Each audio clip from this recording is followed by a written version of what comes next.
Howdy folks, hope you're all enjoying your weekend, and welcome to Casual Saturday, where I'm going to be taking a look at the game that's been occupying most of my free time since I bought it a couple of days ago, Dawn of Man. Developed and self-published on Steam for a very reasonable price by Madruga Works. As you can probably tell, the game's set around about 12,000 years ago in the late Paleolithic period, and the objective of the game is to basically just, well, not die. To guide your settlement of humans, trying to avoid starving to death, freezing to death, being slaughtered by raiders, or eaten by wild animals as you guide them from the late Paleolithic through the Mesolithic into the Neolithic. I can tell the archaeologists out there are getting excited already. From the Neolithic into the era that all the hipster archaeologists refer to as the Chalcolithic, but everybody else calls the Copper Age, into the Bronze Age, and eventually the Iron Age. This is an extremely chilled out and relaxing game. It's one of those games where you can start playing, and then around about midnight you suddenly realise you haven't been to the bathroom, eaten, or fed the dog in 12 hours. The slow-paced nature of the gameplay may not be for everybody, however. If you prefer your resource management and mud hut building simulations to be slightly more frenetic, then you should probably give this one a miss. But I found it very relaxing and a lot of fun to play. So, let's get started. There are a number of different ways that you can play the game. There are various different scenarios and challenges that you can attempt, but I jumped, well, straight after finishing the tutorial, into the sandbox mode. It's 12,000 years ago, and I've got a bunch of primitives standing around not really doing anything, so let's put them to work. Now, you can click directly on a resource and send somebody off to just pick it up, but a far less micromanagey way of doing it is to define a work area. And what I'm doing here, there we go, there's some sticks under those trees. I'm setting a stick collection work area. You can specify the maximum number of people that should dedicate themselves to picking up sticks. There's some flint over here. I'm going to set a flint work area there. And now to get some food coming in, I'm going to set a fishing work area here. Now there's a very definite upper limit on the amount of stuff that your people can just carry round hoping that they might need. So we're going to set up some storage areas. Now that might sound like a daunting technological achievement, but trust me, 12,000 years ago and often today, deciding where you were going to put all of your wood was no more complicated than pointing to the nearest open patch of ground and saying, yeah, just dump it all there. And that pretty much sums up how we've just constructed our very first wood pile. Now, if anybody needs any wood for making a new spear or a fishing harpoon or laying the framework of a new tent, all they have to do is go and pick some up from the wood pile. And if the wood pile's empty, they go and find the people who were assigned to the wood collection work area and give them a damn good kick up the arse and get them back to work. Now, with our first winter approaching, there are a couple of things we're going to have to do to make sure that we don't all freeze to death or starve. The skins that we've collected from the various different animals that we've been hunting are no good to us until they've been dried out. So in order to make some nice warm fur clothing for the approaching winter, we're going to have to set up a couple of skin drying racks. We can then take the dry skins, use them in the crafting tent, and produce warm winter clothing. Finding food in the summer isn't that difficult. There are herds of animals everywhere. You can fish, you can forage for nuts and berries and fruit. In the winter, slightly different matter. There aren't as many animals around, and all the plants have died off, so we're going to need some kind of handy technology to preserve the food that we've gathered during the summer and the autumn. Some kind of facility that will allow us to dry the food out and cure it before we lay it in storage for those long winter months sounds like just the ticket. And since the tents that we're living in don't have a huge amount of free space either, some kind of storage tent in which to store all of our dried and cured food for those long winter nights is probably also a very good idea. So I've started work on the storage tent, but I can't yet build a food drying rack because I don't have enough knowledge points. So how do you get knowledge points? Generally, you get knowledge points for doing things for the first time, building your first drying rack, building your first storage tent, successfully hunting and killing a specific type of animal for the first time.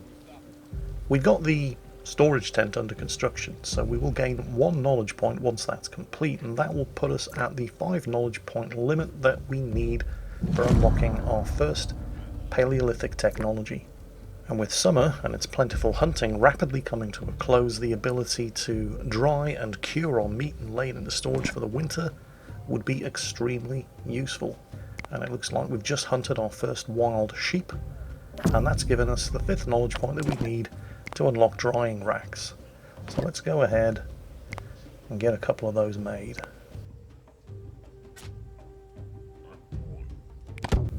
Now, there's a hard upper limit on the maximum population of our tribe based on the number of sleeping tents that we have available for people to live in. There's also a soft upper limit on the maximum sustainable population of our tribe based on how much food we're actually capable of providing for everybody. It's very difficult in the early periods of the game to sustain a large population because you're still, well, basically a hunter-gatherer civilization. And so your population sustainability is limited by the amount of food that you can hunt and gather. Later on in the game, once you start taking advantage of agriculture and animal husbandry, you can actually sustain very large populations. Right now though, we're just focusing on surviving our first winter before we start getting any big ideas. Autumn arrives and things are starting to look pretty good. We've got the drying rack completed, there's some meat on top being cured. The storage tent, as well as obviously providing an expanded storage limit for the resources that you've collected and processed, also makes them last a bit longer than they would if they were just lying around on the ground or inside one of your tents. We've also domesticated our first dog. Dogs are great. I mean, obviously dogs are great, but they're really great if you're a Paleolithic hunter-gatherer because they not only help to protect your settlement from attack by wild creatures and raiders, when they eventually grow old and die, you can skin them and eat them. What? Don't look at me like that. Meat's meat. Yes, that's right. You're a good dog now, but when we no longer have any use for you, you're going in the cooking pot. Well, winter's here. We have enough warm clothing for everybody. We seem to have enough food laid in. I mean, we only have a population of 7, so we don't actually need that much food, and we can still at least fish during the winter. But this is my first winter, and I don't really know exactly how much food I'm supposed to have. So let's try to hedge our bets and get a little bit of bonus winter hunting in. This is Primal Vision, and it's basically a resource locating tool. There are a couple of wild cattle out there, aurochs, but they're coloured in orange, which means they're a bit more dangerous than green, although not as dangerous as red. If I get desperate, I'll hunt them. But right now I'm not desperate, so let's try to find something that's a little bit easier to catch and kill.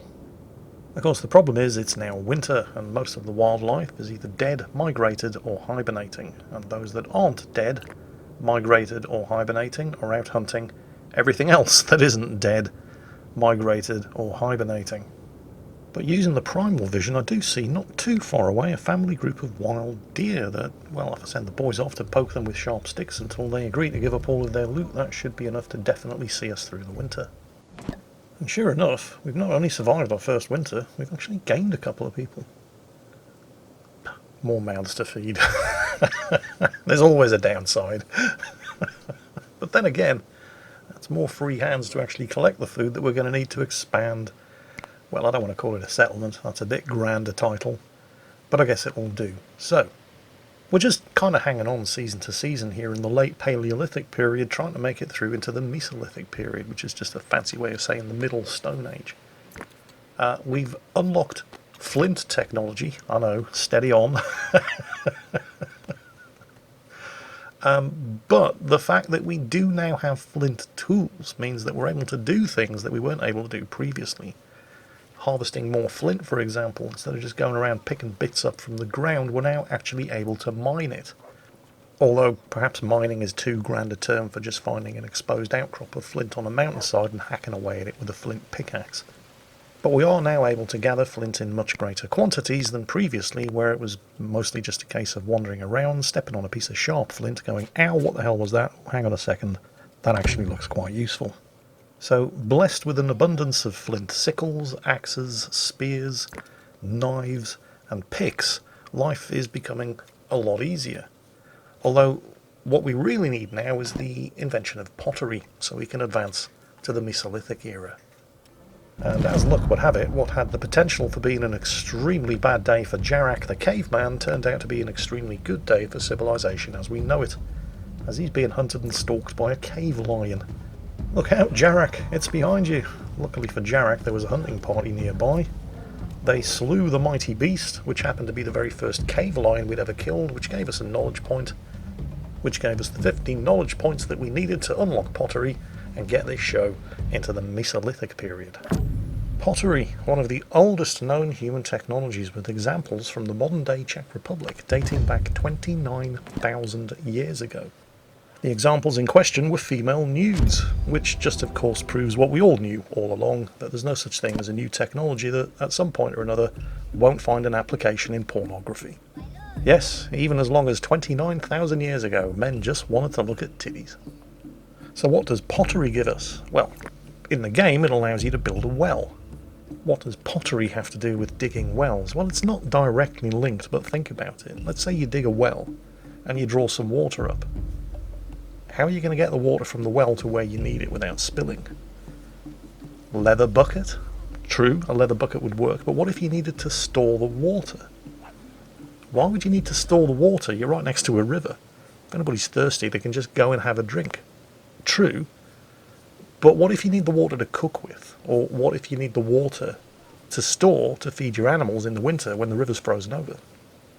Well, now that we have a population of 22, it's getting to the stage where it's becoming more and more difficult to sustain the settlement based purely on hunting and gathering. We've killed and eaten everything in the immediate vicinity, and our hunting and gathering parties are having to go further and further afield in order to find anything worth hunting or gathering.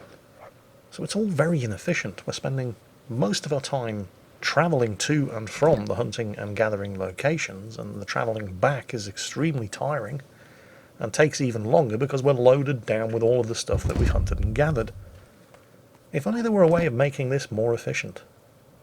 What about if we made a storage area that we could take with us? We could call it a sledge, and then we could just, load all of our loot onto it and drag it around behind us.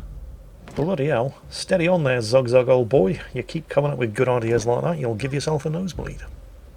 And the thing about transporting all of your stuff around on a sledge, it doesn't just mean it makes it easier to carry your stuff from point A to point B, but it also means that you can carry more stuff. So even if you do have to wander 10 miles in order to find a decent hunting area, 2 hunters with 1 sledge now have the carrying capacity of 5 hunters without a sledge. Of course, having all of that juicy meat drying out on the drying racks is at some point going to attract the attention of things that want to, basically take it for themselves. Starting off with wild animals, and particularly as you progress to the Neolithic era, human raiders. So you have to be prepared to fight to keep a hold of what's yours. I now have a population of 33, and that's really starting to push the limits of what you can sustain as a purely hunter-gatherer society. I really need to get this show into the Neolithic era. And that comes with the discovery of cereal domestication, or as we like to call it, farming. Cereal crops that when cultivated and harvested can be ground down to produce flour with the use of a millstone, and then with the ingenious application of heat, water and Gordon Ramsay, can be turned into all kinds of yummy products, including but not limited to cinnamon buns and stroopwafels. Stroopwafels. This was a critical phase in the development of human society because it marked the transition between a hunter-gatherer society to an agrarian society. Suddenly, you didn't have to go out with your fingers crossed just hoping to find food. Food was right there, just waiting to be pulled out of the ground. It allowed societies to sustain much bigger populations, although somewhat ironically it required a much bigger population in order for the society to become self-sufficient based on agriculture alone, because agriculture is incredibly labour intensive. Equally ironically, nomadic societies that still sustained themselves through hunting and gathering turned out to be healthier than societies that sustained themselves on agriculture alone. Hunter-gatherer societies tended to enjoy a much more diverse and healthier diet than agricultural societies that got most of their nutrition from 1 or 2 different types of crop. Nevertheless, agriculture was definitely the way ahead. Not just because of the predictability and sustainability of the food crop, but also because agriculture itself kick-started so many other different technologies. And it didn't take long before some Neolithic bright spark figured various extremely practical and useful applications for the waste product of agriculture. Once you've harvested your crops and you've extracted all the useful grain, you're left with an awful lot of straw. You can spread it over the mud floor of your tent to make conditions inside a lot more warm and comfortable. In fact, hang on a minute, we're onto something here. Who wants to keep living in tents anyway? Can't we take this straw, cover it in mud, dry it out, and use it to make huts that are a damn sight more comfortable to live in than tents in the first place? Now, hang on a minute, sunshine. A tent was good enough for my granddad, and it's good enough for me. Plus, a tent has certain other practical advantages over a hut. You can dismantle a tent and take it with you. Why do you need to take it with you? We're not going anywhere. We can't take our fields with us, can we? We're pretty much here to stay. Actually, yeah, you do make a good point. Huts it is. Hay and straw, the natural waste byproducts of agriculture, also had other incredibly useful applications when Neolithic societies took the next logical step into animal husbandry. Animal husbandry, of course, is just a fancy way of saying, you know what, I'm really starting to get sick and tired of chasing these cows all over the hills and mountains. Here's an idea. Instead of hunting them, why don't we catch them, bring them back here, and then we can just keep them.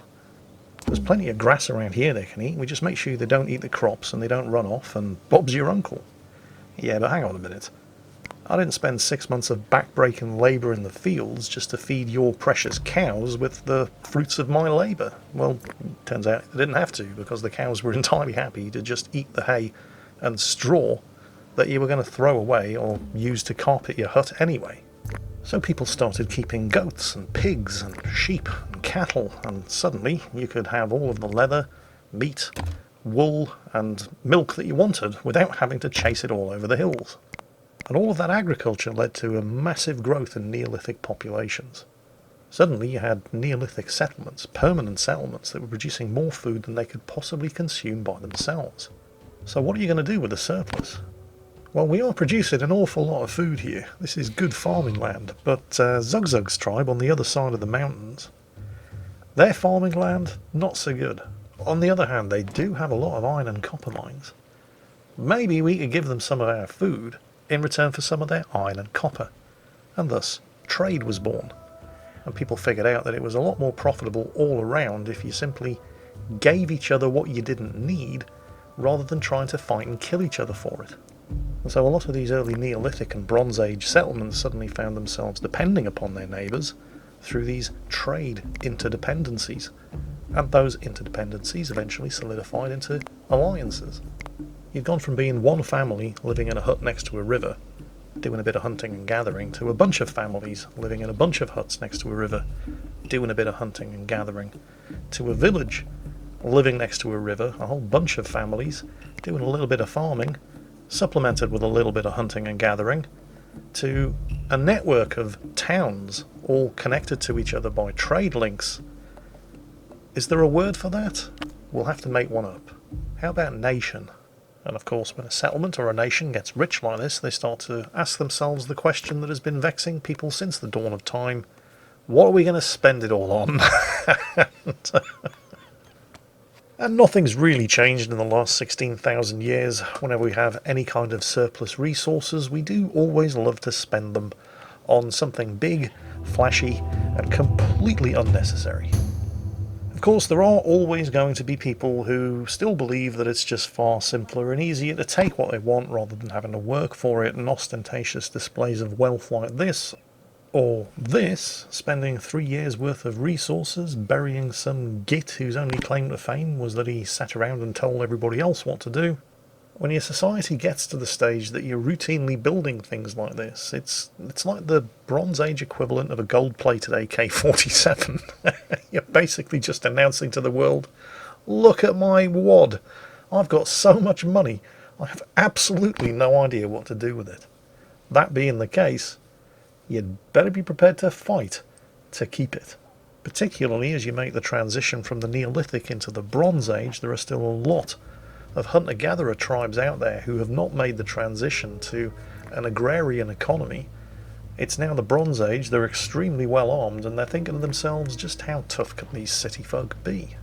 So the discerning Bronze Age autocrat would be well advised to ensure that he builds his walls thick, his gates strong, And he has plenty of unemployed layabouts, sorry, men-at-arms, whose primary job is sitting around all day, eating everybody's food and drinking everybody's beer, who seem to think this makes them better than everybody else, and who are only really useful when shit like this is going down. And that is Dawn of Man. It takes you from the Paleolithic all the way through to the late Iron Age. And I think it's absolutely fantastic. This is the game that I've spent most of my waking hours utterly absorbed in for most of the last week. It's a thoroughly enjoyable and very affordable game from an independent developer, published on Steam, and we really should be supporting more games like this. So I bought it. I can highly recommend that you guys do. And even if you're not going to buy it, I hope you've at least enjoyed the last 20 minutes of your casual Saturday watching me enjoy it, because that's all we have time for today. And as always, take care, and I'll catch you next time.